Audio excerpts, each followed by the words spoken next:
சிவா, 2 வருஷமா அங்கிளுக்கு ஒரு போன் கூட பண்ணாத கீதா அந்த பொக்கே அம்சாளா? அத நீ தானே கொண்டு கொடுத்த.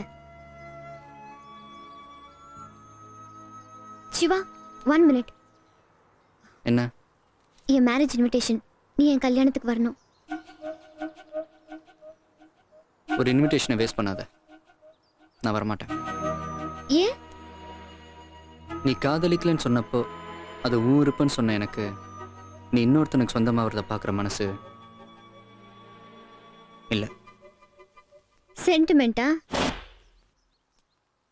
நீ ரொம்ப புத்திசாலி சிவா. நான் உன்னை காதலிக்கலன்னு தெரிஞ்ச உடனே என் மேல இருக்கிற கோவத்துல ஒரு பொண்ணை கிண்டல் பண்ணாலும் ஒருத்தனை அடிச்சேன்.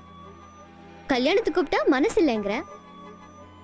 என்ன இம்ப்ரெஸ் பண்றதுக்காக மேஜர் அங்கிள சந்தோஷப்படுத்தத பொக்கே தர. அப்புறம் இதெல்லாம் என்ன நான் உன்னை அட்ராக்ட் பண்றதுக்காக செய்யறேங்கறியா?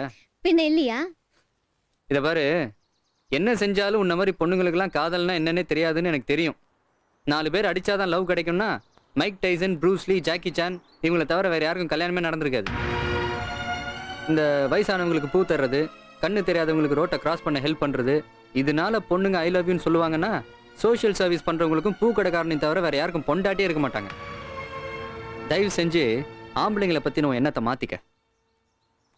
ஒரு தடவை ஒருத்தர் நினைச்சிட்டா கடைசி வரைக்கும் அவனால தான் மனசை மாத்திக்க முடியாது. காதலுக்காக வாழறவனும் காதலுக்காக சாவறவனும் ஆம்பளை தான். ஒரு ஷாஜஹான் தான் இறந்து போன தான் பொண்டாட்டி நினைவா தாஜ்மஹாலை கட்டினானே தவிர உலகத்துல எந்த பொண்ணாவது தான் புருஷனுக்காக ஒரு குடிசையாவது கட்டியிருக்கான்னு சொல்ல முடியுமா? காதல் தோல்வினா ஆம்பளை தற்கொலை பண்ணிக்குவான். ஆனா நீங்க அப்படி ஒரு விஷயமே நடக்காத மாதிரி எல்லாத்தையும் மறந்துட்டு வேற எவனையா கல்யாணம் பண்ணி குழந்தைய பெற்று போனா போதுன்னு அதுக்கு காதலன் பேர் வைப்பீங்க. அதை தவிர வேற என்ன செய்வீங்க? உங்களுக்கெல்லாம் அம்மான்ற ஸ்தானம் மட்டும் இல்லைன்னா வேஸ்டியா? எது உண்மை எது பொய்ன்னு தெரிஞ்சுக்க முடியாம 50 காசுக்கு சுண்டல் வாங்கி கொடுத்து 5 ரூபாய்க்கு கோன் ஐஸ்கிரீம் வாங்கி கொடுத்து அம்மாவை ஆக்கிட்டு போற அயோக்கிய பசங்களை நம்புவீங்க.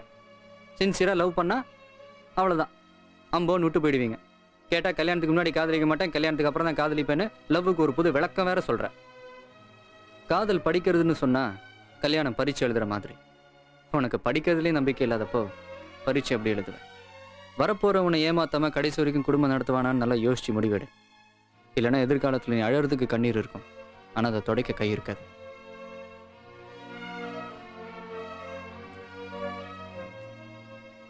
இங்க என்ன தோணுதோ அதை பேசுவேன், இங்க என்ன தோணுதோ அதை செய்வேன்.